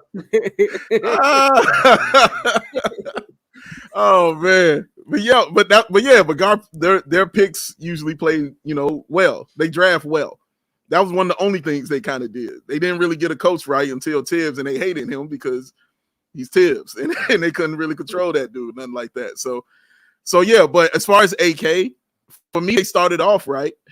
They evaluated what they had, and they did the first thing that I wanted them to do was to get rid of the ball-headed menace they had coaching. And I was like, bet, get rid of that dude. Step one, day one, get him the hell out of here, please. Thank you. So I was like, man, they just bought 2 years for me just doing that. So they got rid of him. I thought the moves they made, I liked them because they were aggressive. Like I just mentioned, the Vooch, the Lonzo, the Caruso, the DeMar, bringing those guys in, drafting Io, I thought showed exactly what AK says, that I'm better at drafting in the later rounds because you drafting that dude in the second round, pick 38. And he's been awesome for you. And matter of fact, he played from day one. And Billy Donovan don't play rookies like that. But Ayo played from day one when he walked in the door. So that's showing you that they are solid at that level. And they got to first team in the East by the All-Star break. Now, we all know the flaws that they had. They still didn't have great three-point shooting. And they couldn't beat the bigger teams. So in that world, when Lonzo was still around, I was just thinking, okay, all season, you can make those moves of getting Andre Drummond, a Dragic, a Torrey Craig, all those things when you're stacking and your team is already built. It's like they still think their team is already built, and it's not. They have to, you know, break some of this down. You know what I mean? Like Jenga or something. Like they got to break some of this down, dog, and not start over, but just retool it a little bit. But so I would have to give. I guess I would give Paxson the nod for the first 4 years, but I'm not going to say AK, sir. I'll probably give him a C minus if I had to give him a grade. So I want to stop right there because I'm glad that you said how you just said that. Okay. What does Mark Eversley do? Like he's the one GM that I've. We don't know what the fuck he does. Don't know what he do. Like, do he be at the 50-yard line just kicking it? You know what I'm saying? Do he have club nights? Like, what does Mark Eversley do? Because I don't know what he do. Do you see that nigga at the WIT on the weekend? Like, what the fuck? I probably have more interactions with Mark Eversley than most people. Like, I don't know why, but I've run into him a couple times. Like, when we were at Summer League. Where? At Summer League, when I was at Summer League, past two. Like, no, not just on the 9. You know what I'm saying? That happens. It wasn't that, dog. Like, it wasn't that. It wasn't that. You know what I mean? Go get that off the wall for me. What up, Mark? It wasn't that. You just ain't gonna scout nowhere, huh? You just ain't gonna scout nothing. You at Kenwood. Yo, right. You know what I mean? Give me 10 on pump 6. Yo, Mark, what up, bro? Like, what's going on? You know what I mean? It wasn't that. You know what I mean? Like, he was actually doing basketball shit. So he was there for that. And then we had him on our show when they had the Big Bulls. I can't remember what it's called. But it was like a Bulls Fest, excuse me. It was Bulls Fest. They had it at the United Center over the summer. We had Mark Eversley on the show then.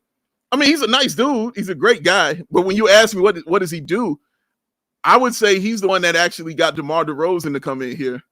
That was one of the main things I thought he signed. Because he and DeMar were tight because of where he came from in Toronto. His usage was supposed to be the context that he was supposed to have because of his connections with Nike. Because that's where he worked at. So he was supposed to have those contacts and connections there. We got Dragic. you know what I'm saying? So I would like to see that. He need to be part of the team and get DeMar and his 3X flannel coats out of here so they can get a fur. And I love DeMar. You know what I love about DeMar? He West Coast all day. Like he West Coast to the core. Like that. I fuck with DeMar. So basically, you saying there's Worldwide West. And it's West Side West. And West Side West. Over at Remus, without seeing him. Right. West Side West. You know what I mean? Yeah, you gonna catch my be there. Right. Madison Street Mark. You know what I'm saying? Madison Street Mark. You know what I'm saying? I like that right there. You know Madison We just got one last question for you, man, and we're gonna get you up out of here. I think it's mandatory to ask anybody in the Chicago media space as we get closer and closer to the big decision day. Where do you land on the Justin Fields, Caleb Williams discussion? Oh, thank you for asking me that. I've been wanting to talk about this. I am for Caleb Williams. And I mean I like Justin Fields a whole lot. How could you not? How could you not sit there and watch this dude and not think this dude can't play quarterback? This dude is good. All right. Justin Fields is really, really good. The two things I value most in my quarterbacks, like when I'm just talking about quarterbacks I love, the number 2 is accuracy and number 1 is awareness. Now, Justin is really, he can be accurate. You know what I mean? You've seen some of them passes that he makes. I mean, you don't have a game throwing somebody 3 touchdowns like DJ Moore and not be accurate. Some of them corner passes in the end zone were outstanding that he was making. And some of those other passes, they just dropped because of the receivers that he had. Aquinius St. Brown and, guys like that. Like, they were just dropping passes. But Justin can throw the ball. He has always concerned me with his awareness. He's not, he hasn't shown me that there has been any growth in that department since he's gotten here. He doesn't feel pressure like that when he's in the pocket. Now he can get outside of it for sure and make a play and things, but a lot of those times he don't really feel that pressure and he don't get rid of that ball enough. That's been the knock on him since Ohio State. Now, excuse me, it was easy for Ohio State, a little easier because of that offensive line he was behind. You could take your time all day long, you know what I mean, and throw it. And not to say Caleb didn't have that luxury either, because he definitely had that luxury too. But with his, like Justin, I see him just standing back there and it doesn't look comfortable yet. And I just haven't seen the growth in that awareness the way it looks comfortable. But the main thing, guys, why I want to move on is because the league does not protect Justin Fields. The league treats Justin Fields like they did Cam Newton. As soon as he takes a hit, they just like, okay, yeah, you big. They do him like they did Shaq. You big. All right, fine. You get up, you'll be fine.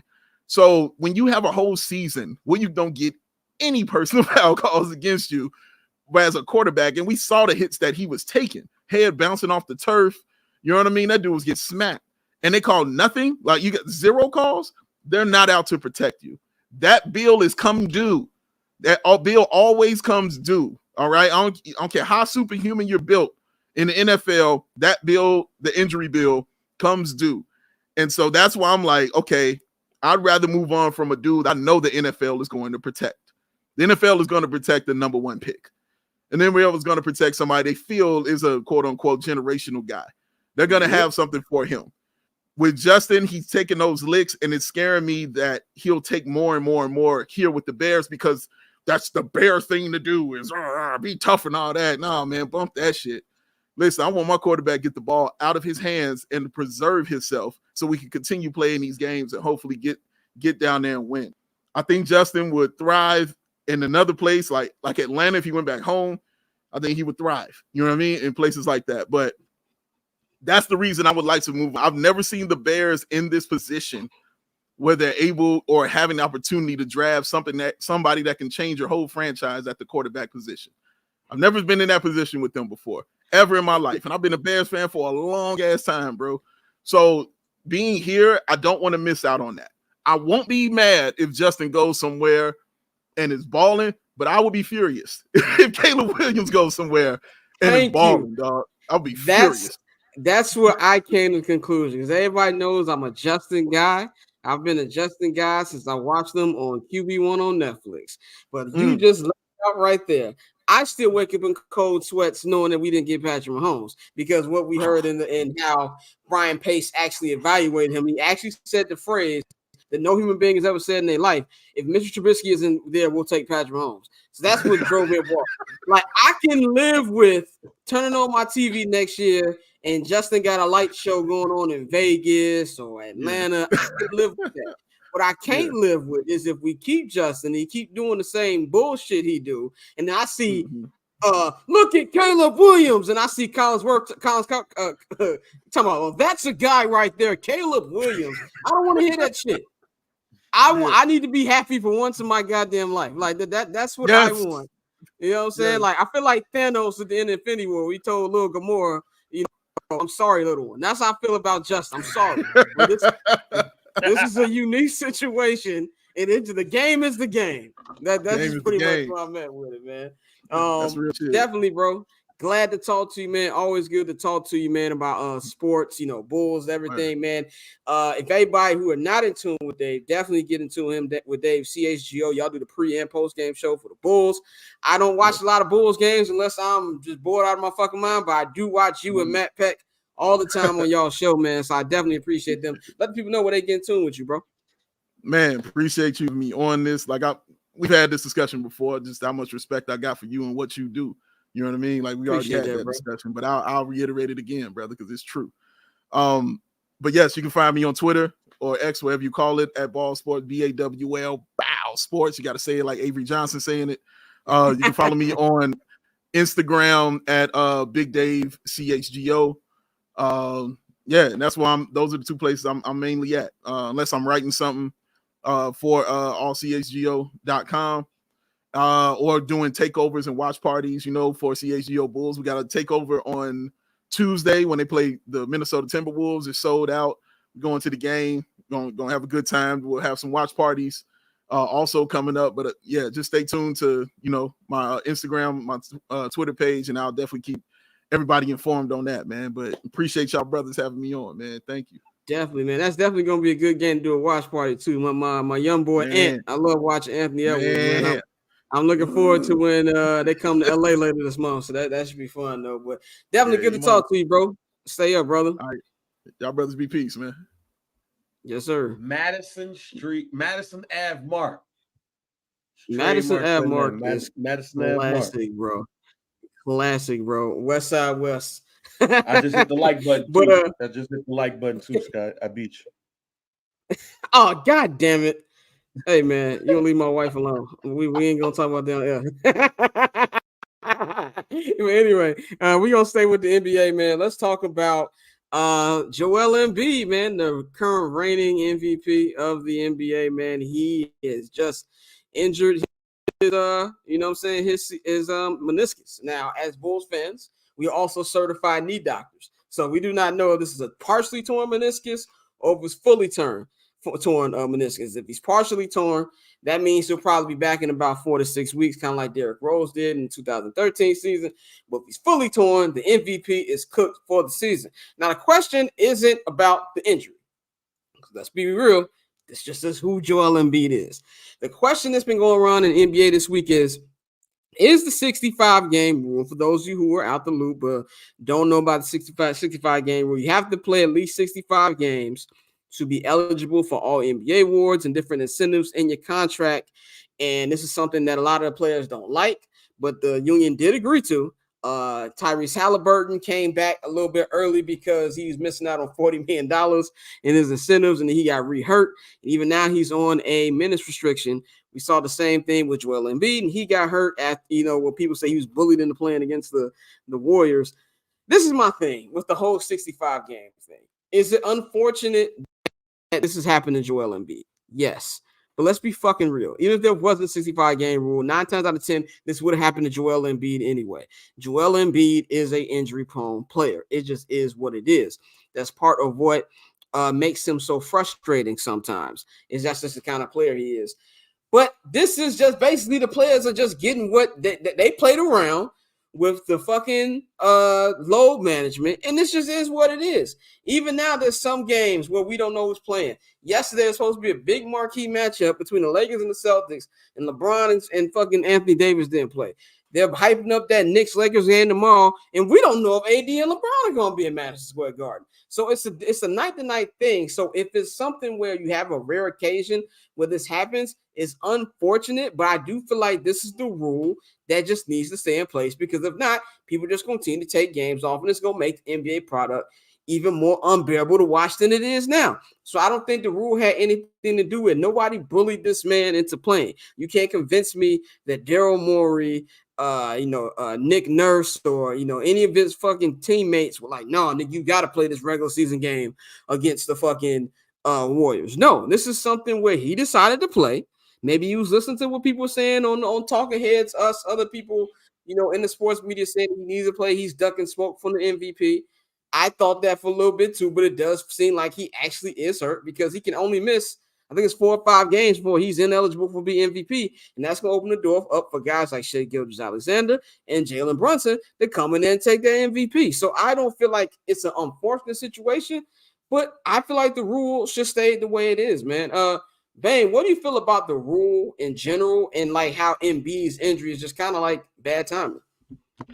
I always thought it should have been amended for legit injury type of situation, because there's going to become a time that somebody has a legit injury and they're like play 64 games instead of 65. I like the rule though, because quite honestly, if you have somebody winning 50, like playing 50 games to win an MVP or all NBA anything, that should not happen anyway.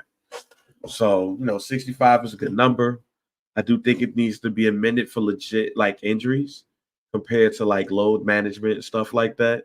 Like, LeBron saying, LeBron and AD being out, you could tell it was load management. Just done correctly. 100%. Yeah, but no problem with the rule. I might move it up to 70 just because the injury thing too. But I'm glad to see there's a rule like that holds players accountable, pretty much. And you'll lose a lot of money too. Like, nobody will lose $40 million. Yeah. I don't care how rich you are. $40 million, $40 million. Exactly. Dante, this is something me and you have debated, I feel like all last year when we were doing the Ball Don't Lie podcast. What's your thought on the rule and, everything that's been going on with Embiid and Tyrese Halliburton, kind of like the backlash that's happened? The rule is just fine. The rule is fine, and they being ridiculous. And before I say my main point in all of this, the player who won MVP with the fewest amount of games was Karl Malone. He played 49 games in 98. And he was hurt. Only 49? That's what I'm reading right here. 98, 99. Yeah, 98, 99. The shortened season. It was a shortened season. It was a shortened season. It was only 50 games. There's only one season where an MVP played less than 65 games, and that was Bob Cousy. And that wasn't an 82 game season. 82 games. So I say exactly. So I say all that to say, if your ass don't play 65 games, you wouldn't win an MVP anyway. So the rule is just fine. And most importantly, you silly niggas agreed to the rule. You're so right, exactly. I'm sick and tired of motherfuckers complaining about shit. Well, when you had the opportunity to voice your opinion, go to your union rep and say, hey, bro, this is dumb. He didn't do that. So y'all let Grant Williams and them go in there and agree to this shit. And now you got to deal with the consequences. This is why if you do have a union rep, you should probably speak up, my nigga, if you don't like something. But they didn't do that. So here we are. So like once again, but y'all know, stop bitching, bro. Like you signed up for this. Like go play the games. You can pay $40 million a year. You don't want to play 65 games. Okay, bro. You got it. This is what basketball is what it is right now. Yeah, I think you hit the nail on the head. Like when you sign for a deal, it's something that you knew was gonna happen. I don't want to hear that shit, man. That's just pretty much where I'm at with it, man. And I feel like they'll get over it. This is an extreme situation with a nigga that was gonna get hurt anyway. And I hate to say that because I love Embiid. I'm a big fan of Embiid, but that nigga was gonna get hurt any goddamn way. Let's just cut the shit. And I feel Tyrese Halliburton a little bit more than I do Embiid. Like I wouldn't want to miss out on $40 million either. But I do think there probably should be some tweaks. But Joe Dumars was on NBA Today with Malik Andrews, and that nigga was like, "Nah, there will be no tweaks." Like he said the same thing you said, Dante. They agreed to it. So this is how it's gonna be, and it's unfortunate. You're like, it's really silly when you think about it. Like, and like, because I'm the same person who hates that whole $3 million slave shit. Like, don't play with me like that. Don't play in my face like that, my nigga. Like, you're a high paid athlete. Stop it. But see, that's why I measure legit and load management, because Tyrese Halliburton and Joel Embiid, but Tyrese Halliburton is probably gonna lose $40 million off of being legit injured, and probably that's why he's playing right now. He on a minutes restriction. Right, yeah, that's why he's playing right now. Hobble, mess around, just pray that he don't hurt himself, even more. But that's a lot of money for a player like Tyrese Halliburton, who should have been a Bull. But time out. Once again, you niggas negotiate these contracts and have these stipulations in them. Yeah. So like, don't tie your money to, well, I gotta play this amount of games and I gotta do this. I gotta trip 3 niggas over here and do that. No, bro. If you want guaranteed money, ask for that guaranteed money. Yep. So like, again, injuries are unfortunate. It's not supposed to happen. Hey, shout out to Alex. The Seahawks definitely just hired Leslie Frazier.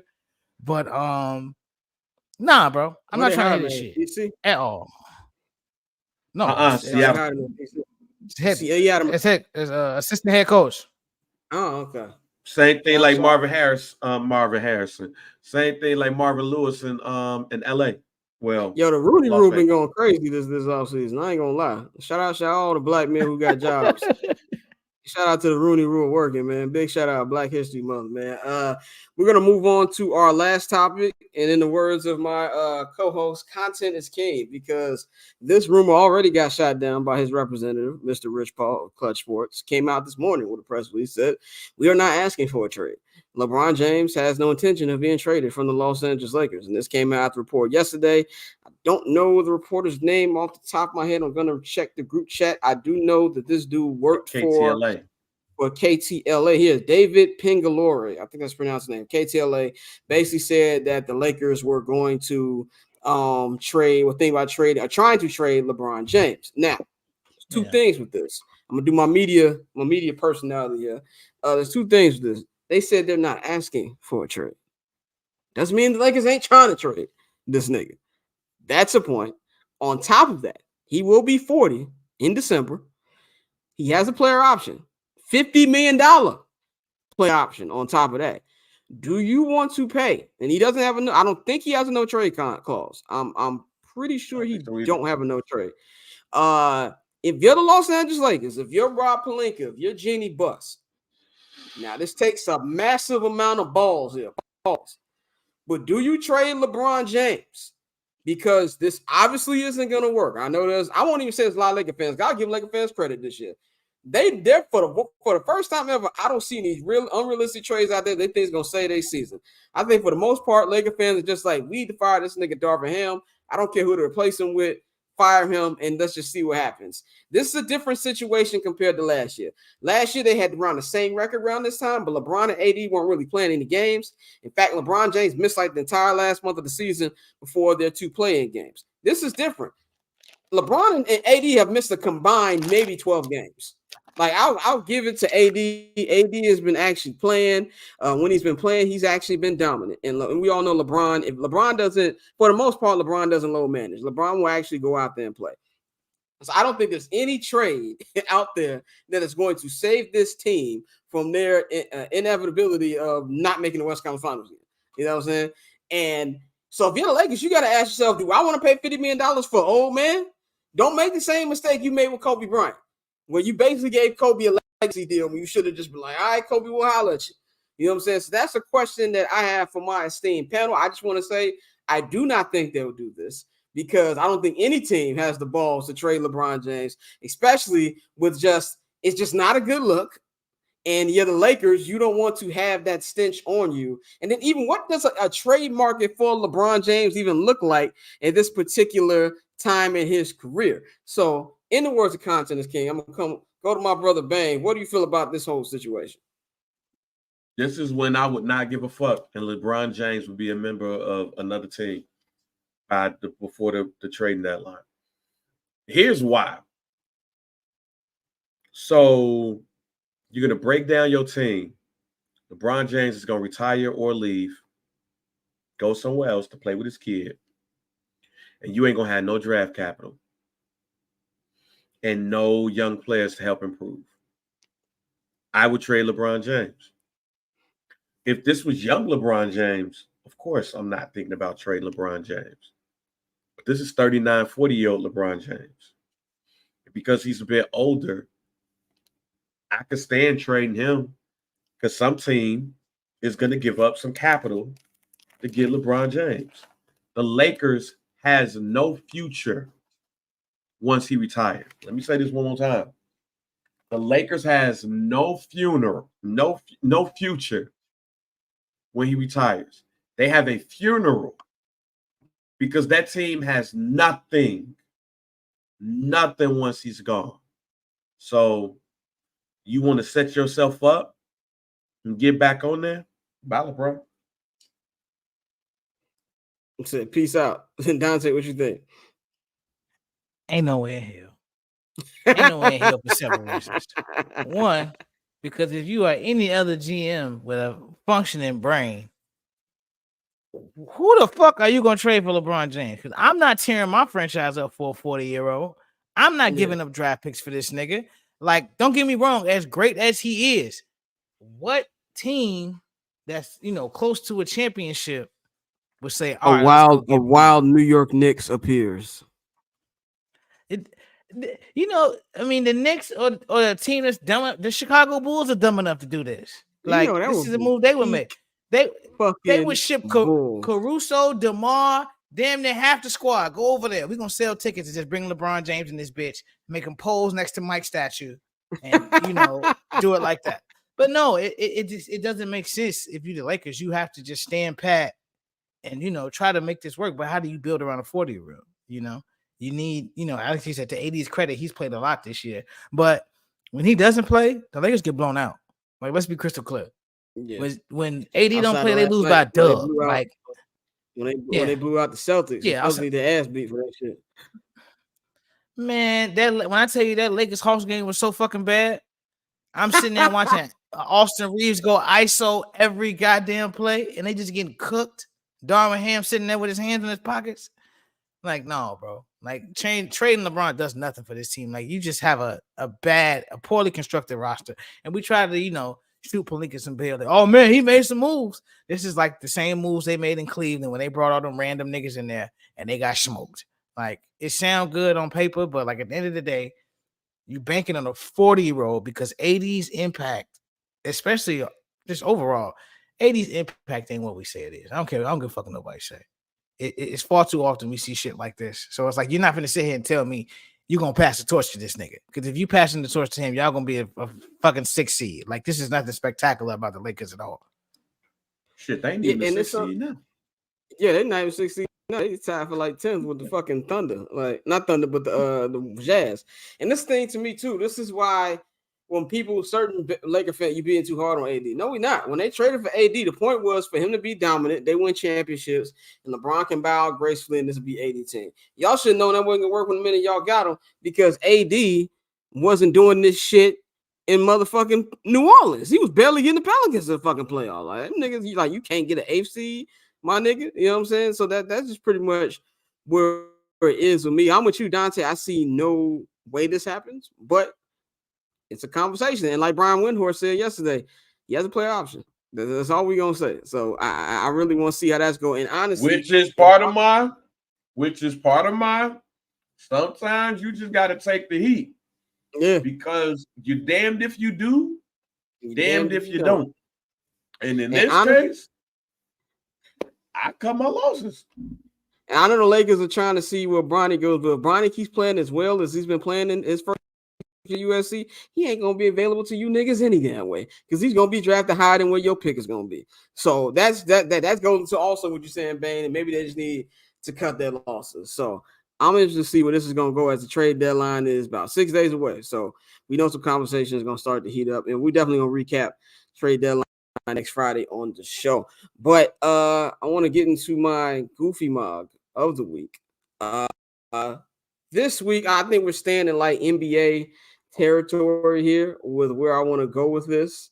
My goofy mug of the week, I'm giving it to Mr. Adam Silver for who the fuck is trying to have a 2-day NBA draft. Like, that's just shit that just doesn't make sense to me. Like, we barely want to watch the regular NBA draft as it fucking is. You know what I'm saying? Like, this is some shit. I feel like he's trying to compete with the NFL, and I don't understand why he's trying to compete with the NFL, because you can't compete with the NFL. The NFL is in their own fucking league. You know what I'm saying? Literally. Like, we see the ratings, we see the engagements and things like that. There's nothing that he can do to, compete with these two. And no, like, the draft is something where I feel like unless it's like a lottery or something like that, people aren't really paying attention outside of the actual lottery picks. And this is something to me where it's a waste of time. And I feel like the NBA just got to stay in their fucking lane. The NBA got to stay in their fucking lane and realize the things that they do best and just double down on the things they do best. And I've said for years, them ducking the NFL smoke has been something that's been pussy to me. Why are you taking away NBA on TNT on Thursday? Because you're scared to battle, Thursday night football. You're scared of Jaguars Colts. Yeah, we know they're going to beat y'all in ratings wise regardless. It doesn't matter what fucking day you're doing the show. They're going to fucking beat you. So in this particular situation, man, I'm going to give my goofy mug of the week to Adam Silver. And just like, he needs to just stay in his lane. Like, nobody. Like, at least with the NFL, I know from being at the draft the last couple of years that it's a religion. I mean, shit, we spent 40 minutes of this show to start talking about the NFL draft. And it's not just the main guys who are going to be, who are these highly touted prospects. The day two, you find a lot of day one starters in the day two draft. It's more of an event than the NBA. Nobody really is going to care about that, man. So I'm going to give my week to Adam Silver and to the rest of the NBA for trying to make this a 2-day event, man. I just don't understand that. We're going to wrap this episode up. I want to thank everybody for watching. I want to thank Big Dave from CHGO Ball Sports for joining us to talk about some Chicago Bulls basketball and a little bit of Justin Fields, Caleb Williams. We will be getting ready to hop on Patreon as we're going to record the local hour. We're going to be talking about everything going on with the Bears. Could they actually be staying in Chicago? Things like that. Could they actually be,